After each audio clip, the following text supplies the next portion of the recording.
বন্ধুরা এখানে আম বিক্রি হচ্ছে আর জামরুল বিক্রি হচ্ছে। আম কেটে এখানে বিক্রি হচ্ছে।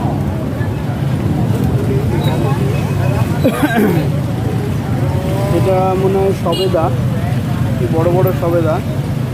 কাঁঠাল এখানে এরকম,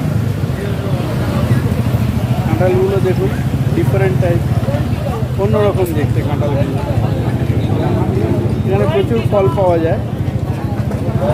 এটা একটা ফল, এটা একটা ফল, এটা একটা কি ফল, ভ্যারাইটি অনেক রকম জিনিস দেখছি, নতুনত্ব, এগুলো আগে দেখিনি। আর খুব বড় বড় সাইজের হলুদ হলুদ আম।